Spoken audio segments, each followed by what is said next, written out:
बिस्मिल्लाहिर्रहमानिर्रहीम। Dear students, so today our topic is cardiac output equation. ठीक है, हमने कार्डियक फिजियोलॉजी स्टार्ट की है। ठीक है, तो कार्डियक फिजियोलॉजी में हमारे पास जो नेक्स्ट टॉपिक है वो है हमारे पास कार्डियक आउटपुट इक्वेशन। अब इसका इक्वेशन क्या क्या है, इसके अंदर कुछ हमारे पास मैथमेटिकल इक्वेशंस हैं जिसको हम समझेंगे। ठीक है, तो स्ट्रोक वॉल्यूम जो है ना, ये हमने पहले बात की है कि एक बीट में हर जितना वॉल्यूम पंप करता है इसको हम बोलते हैं स्ट्रोक वॉल्यूम। ठीक है, अब स्ट्रोक वॉल्यूम बराबर होता है इन डायस्टोलिक वॉल्यूम और इन सिस्टोलिक वॉल्यूम के दरमियान जो फर्क। इन सिस्टोलिक वॉल्यूम ESV में इन सिस्टोलिक वॉल्यूम। अब इसका मतलब क्या है, स्ट्रोक वॉल्यूम जो है ये फॉर एग्जांपल हमारे पास क्या है, हार्ट है। ठीक है, हार्ट है और ये हमारे पास क्या है, हायोटा है। ठीक है, ये हो गया हमारे पास हायोटा। तो ये हार्ट जो है most commonly for example we say left ventricle, ये जो लेफ्ट वेंट्रिकल है ये एक बीट में जितना ब्लड को पंप करता है इस वॉल्यूम ऑफ ब्लड पंप क्या बोलते हैं, स्ट्रोक वॉल्यूम। अब हमें पता है कि जब इन डायस्टोलिक वॉल्यूम है, इन डायस्टोलिक वॉल्यूम वो क्या होता है, ज्यादा होता है, क्योंकि इन डायस्टोलिक वॉल्यूम वो वॉल्यूम होता है जब वेंट्रिकल्स डायस्टोल के फॉर्म में होते हैं, यानी वेंट्रिकल्स जो होते हैं वो क्या करते हैं, डायलेटेड होते हैं। तो जाहिर सी बात है अगर वेंट्रिकल डायलेटेड हो तो वॉल्यूम जो है वो क्या होगा, ज्यादा होगा। ठीक है, as compare to end systolic volume. End systolic volume जो होता है वो क्या होता है, कम होता है, वो क्या होता है, कम होता है as compare to end diastolic volume.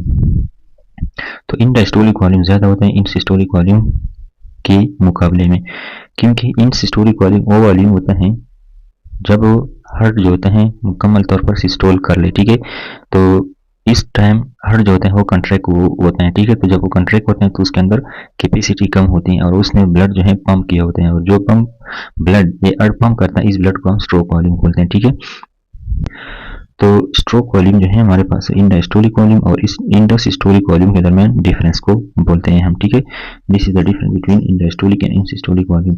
इसके बाद हमारे पास है इजेक्शन फ्रैक्शन। इजेक्शन फ्रैक्शन जो है क्या है, इजेक्शन फ्रैक्शन जब हम स्ट्रोक वॉल्यूम डिवाइड कर ले इन डायस्टोलिक वॉल्यूम के ऊपर, ठीक है, इसको हम क्या बोलते हैं, इजेक्शन फ्रैक्शन। अब इसको हम डिफाइन किस तरह कर सकते हैं, इसकी डिफिनेशन लिख लें कि ये क्या है, it is the percentage of blood which is pumped by the left ventricle during each contraction. ठीक है, for example the pump blood क्या होता है, स्ट्रोक वॉल्यूम होता है। ठीक है, और जो ब्लड कंट्रैक्शन से पहले मौजूद होते हैं उसको हम क्या बोलते हैं, इन डायस्टोलिक वॉल्यूम।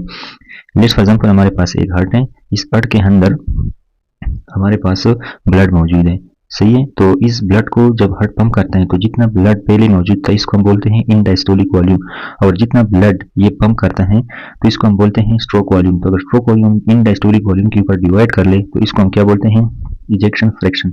अब हमें पता है कि जो स्ट्रोक वॉल्यूम है ये इसका फार्मूला है इन diastolic volume minus end systolic volume. तो स्ट्रोक वॉल्यूम का फार्मूला उन्होंने यहाँ पे लिखा हुआ है। ठीक है, तो इसको इसके बराबर भी लिख सकते हैं। ठीक है, तो ejection fraction is equal to end diastolic volume minus end systolic volume divided by end diastolic volume.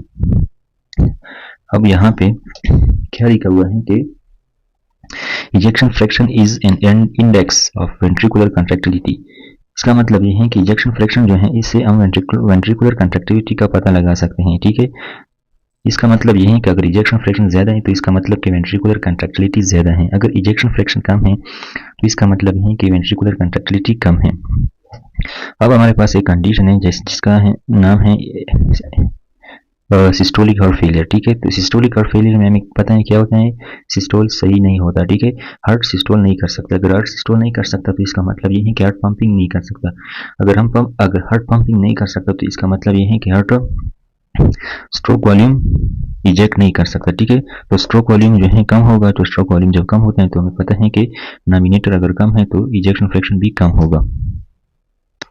तो ये बात याद रखिए कि जो इजेक्शन फ्रैक्शन है वो सिस्टोलिक हार्ट फेलियर में कम होता है। ठीक है, लेकिन जो हमारे पास डायस्टोलिक हार्ट फेलियर है जिसमें मसला कहाँ पे होता है, डायस्टोल में, तो वहां पे हमारे पास इजेक्शन फ्रैक्शन नॉर्मल होता है।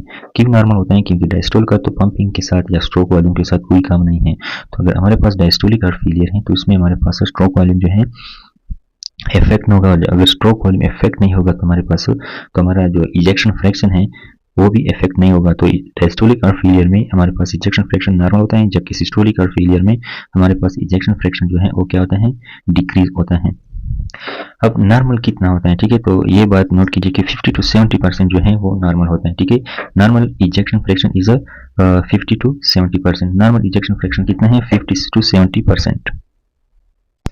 इसके बाद हमारे पास जो टॉपिक हुए हैं हमारे पास कार्डियक आउटपुट। तो कार्डियक आउटपुट क्या होता है, हमें पता है कि हार्ट रेट का, ठीक है, हार्ट रेट का हमें पता है और स्ट्रोक वॉल्यूम का हमें पता है। तो कार्डियक आउटपुट क्या है, कार्डियक आउटपुट का डिफिनेशन है कि it is the volume of blood the heart pump through circulation system पर मिनट। यानी जो हार्ट है ये जब एक मिनट में हमारे पास जो सर्कुलेटरी सिस्टम है यानी ब्लड वेसल है उसके अंदर एक मिनट में कितना ब्लड पंप करता है, इसको हम बोलते हैं कार्डियक आउटपुट, ठीक है। और जो हमारे पास नॉर्मल कार्डियक आउटपुट है वो कितना है, तकरीबन 5 के बराबर। नॉर्मल जो है 5 लीटर के बराबर होता है नॉर्मल कार्डियक आउटपुट। तो कार्डियक आउटपुट का फार्मूला जो है वो क्या है, it is represented by this Q, और इसका फार्मूला जो है स्ट्रोक वॉल्यूम और हार्ट रेट को मल्टीप्लाई करके हमारे पास बनता है, ठीक है। इसका मतलब है कि अगर हार्ट रेट ज्यादा है तो एक मिनट में ज्यादा स्ट्रोक वॉल्यूम प्रोड्यूस होंगे, ठीक है, तो कार्डियक आउटपुट ज्यादा होगा। अगर स्ट्रोक वॉल्यूम ज्यादा है इसका मतलब कि एक हार्ट बीट में ज्यादा ब्लड पंप होता है तो भी हमारे पास कार्डियक आउटपुट जो है ज्यादा होगा। अब यहाँ पर इसकी नोट्स पे आते हैं। In early stages of exercise, जब बंदा एक्सरसाइज करता है, ठीक है, कार्डियक आउटपुट है maintain by heart rate increase and increase stroke volume. जब बंदा एक्सरसाइज करता है तो कार्डियक आउटपुट ज्यादा होना चाहिए, ठीक है, क्योंकि बॉडी को ज्यादा ऑक्सीजन की जरूरत होती है, ठीक है। तो इसको मेंटेन करने के लिए, इसको बढ़ाने के लिए हमारे पास क्या होता है, स्ट्रोक वॉल्यूम भी बढ़ जाता है और हार्ट रेट बढ़ जाता है, ठीक है। तो this will increase when we need high amount of oxygen during the exercise. In later stages, cardiac output maintained by increased heart rate and stroke volume will play। लेकिन जब हमारे पास एक्सरसाइज बहुत ज़्यादा हो जाए तो कार्डियक आउटपुट मेंटेन रखने का काम जो है वो हार्ट रेट के ऊपर होता है, न कि स्ट्रोक वॉल्यूम के ऊपर, क्योंकि लिमिट खत्म हो जाती है और फिर इसके बाद स्ट्रोक वॉल्यूम मौजूद नहीं बढ़ता। तो ये सिर्फ हार्ट रेट जो है वो मेंटेन करता है कार्डियक आउटपुट को। तो early stages of exercise both heart rate and stroke volume maintain the heart rate and maintain the cardiac output, but in later stage on the heart rate which is maintaining the cardiac output. Now Fick principle क्या है, फिक principal ये है कि हमारे पास जो cardiac output है it is also, इसको हम इस हिसाब से भी लिख सकते हैं कि लेट्स फॉर एग्जांपल बॉडी को ज़्यादा ऑक्सीजन की ज़रूरत है, ठीक है, तो बॉडी क्या करता है, ऑक्सीजन ज़्यादा कंज्यूम करता है, ठीक है। तो अगर ज़्यादा तो इसका मतलब यह है कि रेट ऑफ ऑक्सीजन कंजम्पशन ज़्यादा है। तो अगर रेट ऑफ ऑक्सीजन कंजम्पशन ज़्यादा है तो हार्ट क्या करता है, ज़्यादा ब्लड को क्या करता है, पंप करता है, ठीक है। तो हार्ट ज़्यादा ब्लड को पंप करता है। और आर्टीरियल ऑक्सीजन कंटेंट और वेनस ऑक्सीजन कंटेंट में डिफरेंस ज़्यादा होगा। तो arterial oxygen content minus venous oxygen content, अगर इनमें फ़र्क कम होता है तो डिनोमिनेटर कम होगा तो भी कार्डियक आउटपुट ज़्यादा होगा, ठीक है। तो ये हमारे पास फिक्स प्रिंसिपल है जिसके हिसाब से भी हम कार्डियक आउटपुट लिख सकते हैं। यहाँ पे diastole is shorten with increase heart rate. हमें पता है कि जब हार्ट रेट बढ़ता है तो डायस्टोल का जो ड्यूरेशन है वो कम हो जाता है, ठीक है। तो इसका मतलब क्या होता है कि जब भी हमारे पास हार्ट रेट बढ़ता है तो कौन सा डायस्टोल कम हो जाता है या सिस्टोल, तो हमें लिखना है क्या, सिस्टोल, सॉरी डायस्टोल। तो डायस्टोल जो है वो कम हो जाता है, ठीक है। और मिसाल के तौर पर वेंट्रिकुलर टेकिकार्डिया हो गया, ठीक है, वेंट्रिकल हार्ट रेट इंक्रीज मतलब कंट्रैक्शन जो है या हार्ट बीट इंक्रीज हो जाता है। डिक्रीज डायस्टोलिक फीलिंग टाइम, तो अगर वेंट्रिकुलर टेकिकार्डिया है तो डायस्टोल का ड्यूरेशन कम होगा। तो जब डायस्टोल का ड्यूरेशन कम होगा तो हमें पता है कि ड्यूरिंग द डायस्टोल क्या होता है कि blood is coming into the ventricles. लेकिन अगर हमारे पास जो डायस्टोल है वो कम है, तो डायस्टोल अगर सही नहीं है तो उसके हार्ट के अंदर ब्लड कम आएगा या ज़्यादा, तो जाहिर सी बात है कि ब्लड जो है कम आएगा। तो अगर ब्लड कम आएगा तो फिर जब सिस्टोल होते हैं तो ब्लड पंप ज़्यादा करेगा या कम। तो अगर अंदर ब्लड कम है, इन डायस्टोलिक वॉल्यूम कम है, तो जाहिर सी बात है तो पंप भी कम होगा ब्लड, ठीक है। तो डिक्रीज फीलिंग टाइम कम होगा तो decrease blood into the ventricle, या we can say end diastolic volume कम होगा। और फिर जब हार्ट कंट्रैक्शन करता है तो स्ट्रोक वॉल्यूम भी कम होगा और कार्डियक आउटपुट भी कम होगा। तो इसका मतलब ये है कि कभी कभी जब हमारे पास हार्ट रेट बहुत ज़्यादा हो जाता है तो हार्ट रेट इतना ज़्यादा हो जाता है कि ट्विचिंग, इसको हम ट्विचिंग भी बोलते हैं, कि इतना ज़्यादा हो जाता है कि हार्ट को पूरा होने में टाइम नहीं मिलता, यानी ब्लड जो है अपना वेंट्रिकल के अंदर जो है वो नहीं आता, यानी इन डायस्टोलिक वॉल्यूम कम हो जाता है, प्री लोड भी कम हो जाता है। तो हार्ट इतना ज़्यादा तेज कंट्रैक्शन करता है कि वो हार्ट ब्लड जो है वो मुकम्मल तौर पर हार्ट के अंदर नहीं आता। तो इवन के यहाँ फार्मूला पे आते हैं एक बार फिर, this is against the formula. Even के हार्ट रेट ज़्यादा है, कार्डियक आउटपुट फिर भी कम होगा क्योंकि स्ट्रोक वॉल्यूम बहुत कम हो जाता है, ठीक है। तो स्ट्रोक वॉल्यूम और हार्ट रेट का एज अ होल जब हम मल्टीप्लिकेशन ले लेंगे तो ये कम आएगा और इसकी वजह से स्ट्रोक वॉल्यूम कम आएगा, सॉरी कार्डियक आउटपुट कम आएगा। तो कार्डियक आउटपुट को हमारे पास जो होता है ना वो नॉर्मली 5 होता है, ठीक है, 5 litre. Let's for example stroke volume है पर बीट 70 है मिलीलीटर, यानी हर एक बीट में तकरीबन नॉर्मली 7 मिलीलीटर जो है ब्लड पंप करता है, 70 मिलीलीटर। और अगर हम हर रेट के साथ मल्टीप्लाई करें तो ये तकरीबन हमारे पास इतना बनता है, ठीक है, 4900 millilitre which is approximately equal to 5 litre. Stroke volume जो है अगर हमारे यहाँ की कैलकुलेशन करें तो स्ट्रोक वॉल्यूम हमारे पास कितने तकरीबन 120 जो है इन डायस्टोलिक वॉल्यूम है, अगर और ये जो इन सिस्टोलिक वॉल्यूम है तकरीबन लेट्स फॉर एग्जांपल 50 है, तो ये तकरीबन 70 मिलीलीटर तक जो है स्ट्रोक वॉल्यूम नॉर्मल होता है। तो स्ट्रोक वॉल्यूम नॉर्मली 70 मिलीलीटर तक होता है, जिसको यहाँ पे मैंने लिख दिया। तो ट्विचिंग याद रखें, ट्विचिंग क्या होता है कि जब हार्ट रेट इतना तेज हो जाए कि ब्लड को हार्ट के अंदर जाने में टाइम नहीं मिलता, तो instead of heart rate increased we have decrease cardiac output because stroke volume is decrease too much, this is called twitching. Twitching जो है इसको बोलते हैं। Now pulse pressure, what is the pulse pressure? Pulse pressure के बारे में discussion करते हैं। तो pulse pressure is very easy if you can give attention. तो हमें मालूम है कि what is systolic blood pressure, ठीक है, हमें ये भी मालूम है कि डायस्टोलिक ब्लड प्रेशर क्या होता है। तो सिस्टोलिक ब्लड प्रेशर हमें पता है कि ज़्यादा होता है as compare to diastolic blood pressure. तो इस सिस्टोलिक ब्लड प्रेशर और डायस्टोलिक ब्लड प्रेशर के दरमियान जो डिफरेंस है इसको हम क्या बोलते हैं? Pulse pressure. Very very easy. कुछ कंडीशन है जिसकी वजह से पल्स प्रेशर बढ़ता है, कुछ ऐसी कंडीशन है जिसकी वजह से पल्स प्रेशर डिक्रीज होता है।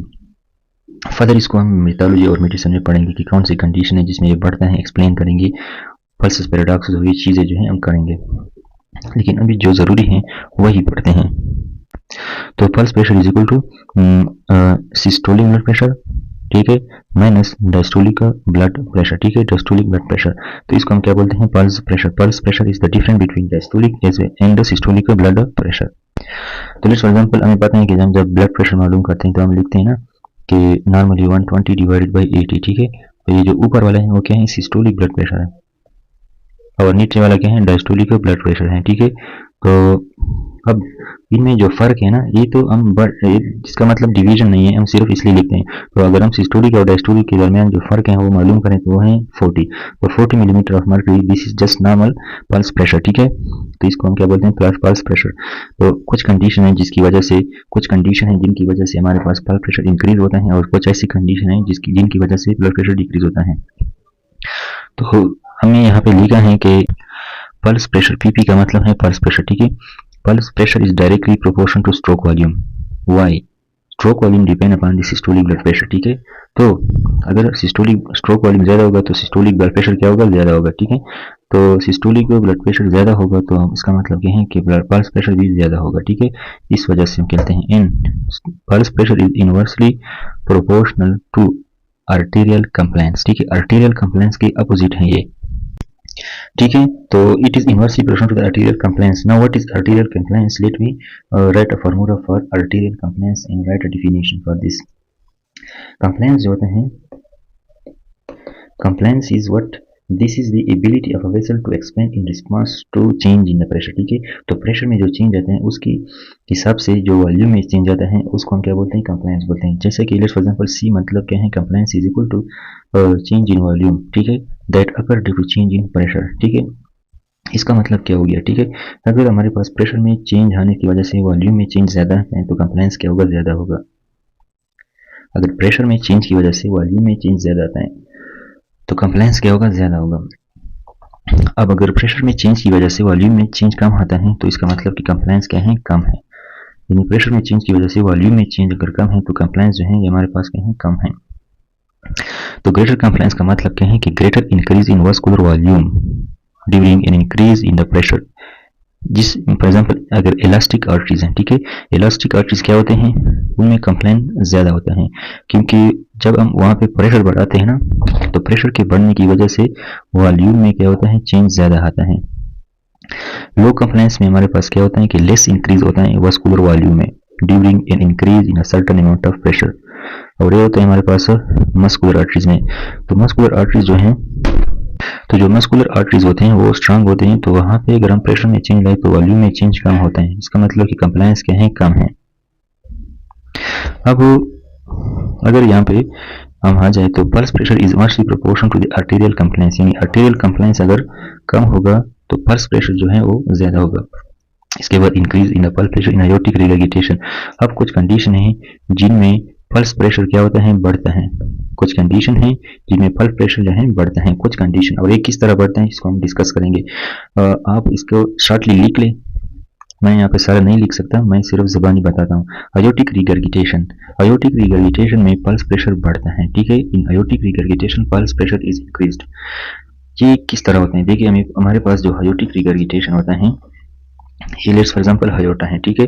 ये क्या है, अयोर्टा, ये हमारे पास है लेफ्ट वेंट्रिकल है। तो आयोटिक रिगर्गिटेशन में क्या होता है कि लेफ्ट वेंट्रिकल जो ब्लड अयोर्टा के अंदर पंप करता है, तो वो ब्लड जो है वापस आता है लेफ्ट वेंट्रिकल में, ठीक है। लेफ्ट वेंट्रिकल के अंदर वापस आता है, तो लेफ्ट वेंट्रिकल जब अयोर्टा के अंदर ब्लड पंप करता है, तो अगर हमारे पास आयोटिक रिगर्गिटेशन है, ठीक है, तो आयोटिक रिगर्गिटेशन में मसला क्या होता है, ये हम पैथोलॉजी में पढ़ेंगे कि तो आयोटिक रिगर्गिटेशन में मसला ये होता है कि जो ब्लड लेफ्ट वेंट्रिकल अयोर्टा के अंदर पंप करता है, उसमें से ज्यादातर ब्लड वापस आता है लेफ्ट वेंट्रिकल में, ठीक है। तो क्या होता है कि लेफ्ट वेंट्रिकल का जब बार बार हार्ट बीट करते हैं और बार बार जो है रिगर्गिटेशन की वजह से वेंट्रिकल के अंदर ब्लड आता है, तो लेफ्ट वेंट्रिकल के अंदर एक्स्ट्रा अमाउंट ऑफ ब्लड जमा हो जाते हैं। तो अगर हमारे पास लेफ्ट वेंट्रिकल के अंदर एक्स्ट्रा अमाउंट ऑफ ब्लड जमा हो तो blood pumped also will be more और stroke volume also will be more. अगर स्ट्रोक वॉल्यूम ज्यादा है इसका मतलब क्या है कि पल्स प्रेशर जो है ज्यादा है। तो इस तरह हमारे पास रिगर्गिटेशन के अंदर पल्स प्रेशर ज्यादा होता है। दूसरा कंडीशन जो है वो है आयोटिक स्टिफनिंग, ठीक है। आयोटिक स्टिफनेस में यहाँ पे लिखा हुआ है रीजन, यानी अयोर्टा सॉफ्ट हो जाती है। जब अयोर्टा सॉफ्ट हो जाती है इसका मतलब कि isolated systolic hypertension in adults के अंदर होता है। तो एडल्ट्स के अंदर आइसोलेटेड सिस्टोलिक हाइपरटेंशन, आइसोलेटेड का मतलब कि हाइपरटेंशन जो है वो सिर्फ सिस्टोल के दौरान होगा, और इसलिए होता है कि अयोर्टा जो है वो सख्त है, ठीक है। अयोर्टा जो है वो सख्त है, तो अयोर्टा सख्त होता है, तो इस वजह से जो है सिस्टोल प्रेशर ज्यादा होता है, सिस्टोलिक हाइपरटेंशन जिसको बोलते हैं, ठीक है। तो इस वजह से सिस्टोलिक ब्लड प्रेशर ज्यादा होता है more than normal as compare to diastolic blood pressure, और इस वजह से हम कहते हैं कि पल्स प्रेशर ज्यादा होता है। Obstructive sleep apnoea, this is third condition जिसमें हमारे पास पल्स प्रेशर ज्यादा होता है। ऑब्स्ट्रक्टिव स्लीप एपनिया में रेस्पिरेटरी सिस्टम में पढ़ेंगे, जिसमें सिंपैथेटिक टोन ज्यादा हो जाते हैं, ठीक है। जब सिंपैथेटिक टोन ज्यादा हो जाते हैं तो इसका मतलब कि बीपी ज्यादा होगा, खासकर सिस्टोलिक ब्लड प्रेशर। तो सिस्टोलिक और डायस्टोलिक ब्लड प्रेशर के दरमियान डिफरेंस ज्यादा होगा और इसको हम बोलते हैं इंक्रीज पल्स प्रेशर। इसके अलावा हाई आउटपुट स्टेट, यानी ऐसा कंडीशन जिसमें हार्ट का आउटपुट जो है ज्यादा होता है। अब कुछ ऐसी कंडीशन है जैसे कि एनीमिया है, जिसमें हार्ट को ज्यादा पंपिंग की जरूरत होती है क्योंकि ब्लड जो है वो ऑक्सीजन को सप्लाई नहीं कर सकता टिश्यू तक। तो एनीमिया में क्या होता है, हाई आउटपुट स्टेट होता है। और हाइपरथायराइडिज्म में भी हार्ट रेट ज्यादा होता है ना, हमें पता है। और एक्सरसाइज में ये ट्रांजिएंट मतलब कम टाइम के लिए होता है, ठीक है, कम टाइम के लिए। तो ये तीन कंडीशन है जिसमें हार्ट ज्यादा पंपिंग करता है और फिर सिस्टोलिक ब्लड प्रेशर जो होता है वो ज्यादा हो जाता है, और सिस्टोलिक और डायस्टोलिक में जो डिफरेंस है यानी पल्स प्रेशर वो बढ़ जाता है। तो ये कुछ कंडीशन है जिनमें पल्स प्रेशर जो है बढ़ता है। इसके बाद हमारे पास है डिक्रीज पल्स प्रेशर। कुछ कंडीशन है, कुछ ऐसे कंडीशन हैं जिनमें पल्स प्रेशर जो है डिक्रीज होता है। In aortic stenosis, aortic stenosis का मतलब क्या है कि जब aorta, this is the left ventricle, this is the aorta, ठीक है। तो ये हमारे पास क्या है, अयोर्टा है। अयोटिक स्टीनोसिस का मतलब कि जो अयोर्टा का वॉल है वो स्टिफन हो जाए, वो स्टीनोज्ड हो जाए और तंग हो जाए। तो लेफ्ट वेंट्रिकल से जो ब्लड पंप होते हैं वो ज्यादा पंप नहीं होगा। तो अगर पंप ब्लड कम होगा तो यहाँ पे सिस्टोलिक ब्लड प्रेशर जो है कम होगा, ठीक है। डायस्टोलिक तो वैसे भी कम होता है, लेकिन ब्लड के ऊपर डिपेंड करता है सिस्टोलिक ब्लड प्रेशर। तो अयोर्टा के अंदर कम ब्लड आ जाएगा, तो कम ब्लड की वजह से सिस्टोलिक ब्लड प्रेशर कम होगा। तो सिस्टोलिक और डायस्टोलिक के दरमियान जो डिफरेंस है जिसको हम पल्स प्रेशर कहते हैं वो कम होगा। तो दैट्स हाउ आयोटिक स्टीनोसिस में पल्स प्रेशर कम होता है। इसके अलावा शॉक जो है कार्डियोजेनिक शॉक है, जिसमें हार्ट का जो है डिफेक्ट आ जाते हैं। तो इस शॉक में भी हमारे पास क्या होता है, पल्स प्रेशर कम हो जाता है। और कार्डियक टैम्पोनार्ड, जिसमें भी हमारे पास पल्स प्रेशर कम होता है। कार्डियक टैम्पोनार्ड क्या होता है, जब हमारे पास कार्डियक की वो है कि कार्डियक का जो पेरिफेरल और विस्लर जो पेरिकार्डियम है उसमें जो फ्लूइड आ जाता है, तो जब इस फ्लूइड की वजह से हार्ट का जो इनर मसल और ये कंट्रैक्ट हो जाते हैं ऊपर से प्रेशर की वजह से, तो हार्ट का अंदर जो वेंट्रिकल है वो वॉल्यूम कम हो जाते हैं। तो अगर वॉल्यूम कम होगा तो स्ट्रोक वॉल्यूम कम हो जाता है, और फिर क्या होता है कि सिस्टोलिक ब्लड प्रेशर कम होता है और पल्स प्रेशर कम हो जाता है। Let's for example this is the muscular layer of the heart, ठीक है, और इसके ऊपर जो ये हैं विसल पेरिकार्डियम, ठीक है, ये विसल हैं और ये क्या है पैराइटल पेरिकार्डियम है, ठीक है। अब वो तक क्या है कि जो जब पेरिकार्डियल इफ्यूजन हो जाए ना तो यहाँ पे फ्लूइड जमा हो जाते हैं, ठीक है, और ये फ्लूइड जमा होने की वजह से प्रेशर जो है बढ़ जाता है। जब ये प्रेशर इतना बढ़ जाए कि ये अंदर के लेयर्स पे प्रेशर डाले और इसको कंट्रैक्ट करे तो कंट्रैक्शन की वजह से अंदर का जो वॉल्यूम है वो डिक्रीज हो जाते हैं और फिर स्ट्रोक वॉल्यूम जो होते हैं वो डिक्रीज हो जाते हैं और पल्स प्रेशर जो है वो भी डिक्रीज हो जाते हैं। तो that is how cardiac tamponade decrease the pulse pressure and another is advanced heart failure। advanced heart failure में भी हमारे पास क्या होता है, वो तो फेल होता है, पंपिंग नहीं कर सकता, इसमें भी डिक्रीज हो जाता है पल्स प्रेशर। नेक्स्ट हमारे पास जो टॉपिक है वो है मीन आर्टेरियल प्रेशर, ठीक है। Mean arterial pressure is equal to cardiac output and total peripheral resistance. Arteries के दरमियान जो मीन प्रेशर है वो डिपेंड करता है कार्डियक आउटपुट के ऊपर, यानी जब कार्डियक आउटपुट ज्यादा होगा तो ब्लड ज्यादा पंप होगा और प्रेशर ज्यादा होगा, और टोटल पेरिफेरल रेजिस्टेंस के ऊपर डिपेंड करता है कि अगर आर्टरीज का रेजिस्टेंस ज्यादा है तो मीन आर्टेरियल प्रेशर भी ज्यादा होगा। अब इसके लिए हम फार्मूला लिखते हैं, वो फार्मूला ये है कि जो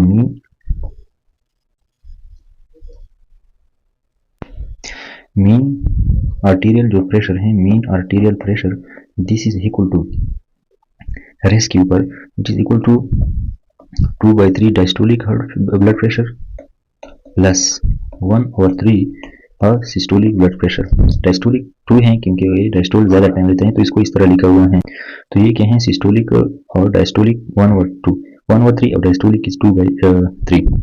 ये मतलब क्लिनिकल एस्पेक्ट से लिए हुआ है ये वैल्यू, ठीक है। तो इसको हम इसके इस तरह भी लिख सकते हैं कि जो डायस्टोलिक ब्लड प्रेशर है प्लस 1/3 अब पल्स प्रेशर, ठीक है। तो this is the mean arterial pressure, ठीक है। ये क्या है हमारे पास मीन आर्टेरियल प्रेशर है। अब इसको अगर आप इसके ऊपर वैल्यू डालें तो आप वैल्यू भी डाल सकते हैं और इससे आप मालूम कर सकते हैं कि अगर डायस्टोलिक ब्लड प्रेशर वो कितना होगा और हमारे पास let's for example mean arterial pressure हम मालूम करते हैं वो बराबर है किस चीज़ के 2/3 diastolic blood pressure. Let's say for example diastolic blood pressure हमारे पास है 80, ठीक है, प्लस 1/3 सिस्टोलिक है 120। तो इतना ब्लड प्रेशर है हमारे पास, मीन आर्टेरियल प्रेशर कितना होगा, ठीक है। तो 80 multiplied by 2 is equal to 160 divided by 3, 160 divided by 3 plus 120 divided by 3, this is equal to 53 आता है something plus it is equal to 60। तो 53 it is approximately equal to 53 113, this is approximately come 113 is the mean arterial pressure in this case. So this is just what I take an example. Now another topic we have is the Starling curve, ठीक है। what is the Starling curve? तो Stirling curve क्या होता है, इसका मतलब यह है कि जो फोर्स ऑफ कंट्रैक्शन है वो बढ़ जाता है जब हमारे पास end diastolic length of cardiac muscle preload what is written over here force of contraction is proportional to, यानी फोर्स ऑफ कंट्रैक्शन ज्यादा होगा। फोर्स ऑफ कंट्रैक्शन जब ज्यादा होता है ज्यादा होगा अगर हमारे पास diastolic length of cardiac muscle fibre यानी प्रीलोड ज्यादा होगा। इसका मतलब यह है कि आर्ट जितना ज्यादा डायलेट होगा इतना ज्यादा सख्ती के साथ ये कॉन्ट्रैक्ट भी होगा। मतलब यह है कि अगर प्रीलोड यानी हार्ट के अंदर ब्लड जितना ज्यादा आएगा यानी डायस्टोल के दौरान हार्ट जितना डायलेट होगा उतना ज्यादा ये कॉन्ट्रैक्ट भी होगा। This is the main mechanism in this. अब कुछ कंडीशन है सिंपल है स्टर्लिंग कर्व, कुछ कंडीशन है जो कॉन्ट्रैक्टिलिटी को इंक्रीज करते हैं। इंक्रीज कॉन्ट्रैक्टिलिटी कौन से कंडीशन है, it is with catecholamine, dopamine, adrenaline, non adrenaline. हमने पढ़ा है कि ये हार्ट रेट जो है कॉन्ट्रैक्टिलिटी को इंक्रीज करते हैं। तो कैटेकोलामिन, पॉजिटिव आइनोट्रॉप्स जो कॉन्ट्रैक्टिलिटी को इंक्रीज करते हैं जैसे कि डोब्यूटामिन, मेलरिनोन, डिजॉक्सिन जो हम एक हार्ट फेलियर में यूज कर सकते हैं। इसका मैकेनिज्म हमने पढ़ा है, बाद में इंशाल्लाह पढ़ेंगे फार्माकोलॉजी में। ये भी कुछ कंडीशन है जिनकी वजह से कॉन्ट्रैक्टिलिटी इंक्रीज हो जाती है। कुछ फैक्टर्स हैं जिनकी वजह से कॉन्ट्रैक्टिलिटी डिक्रीज हो जाती हैं जैसे कि loss of functional myocardium in MI. Myocardium में क्या होता है इस्कीमिया हो जाता है और हार्ट जो है काम नहीं करता, तो फंक्शनल मायोकार्डियम जो होता है वो काम नहीं करता एमआई में और इस वजह से कॉन्ट्रैक्टिलिटी जो है डिक्रीज हो जाती है। बीटा ब्लॉकर में क्या होता है कि हार्ट जो होता है ब्लॉक करता है, हार्ट ब्लॉक हो जाता है, ठीक है। तो जब बीटा ब्लॉकर यूज करते हैं तो हार्ट ब्लॉक होते हैं और इसके बाद हमारे पास है non dihydropyridine calcium channel blocker. हमने पढ़ा है कि कैल्शियम चैनल ब्लॉकर एक होते हैं डाई हाइड्रोपायरिडीन और एक होता है नॉन डाई हाइड्रोपायरिडीन। तो जो non dihydropyridine calcium channel blocker हैं वो जो है हार्ट रेट को कंट्रैक्टिलिटी को डिक्रीज करते हैं। इसके अलावा हार्ट फेलियर में भी कंट्रैक्टिलिटी जो है डिक्रीज हो जाती है। यहाँ पे क्या है स्ट्रोक वॉल्यूम या कार्डियक आउटपुट, यहाँ पे ventricular in volume in the diastolic volume preload. ये नॉर्मल जो है हमारे पास क्या होता है, इतना होता है। जब हम एक्सरसाइज करते हैं तो स्ट्रोक वॉल्यूम बढ़ जाता है, ठीक है। और हार्ट फेलियर और मायोकार्डियल कंट्रैक्टिलिटी है ये, ठीक है, हार्ट फेलियर के साथ और ये क्या होते हैं डिक्रीज हो जाते हैं। तो this is a graph and this is the theoretical component of the Starling curve. So this is how about cardiac physiology, cardiac output equation, and in other things further we will discuss more thing inshallah.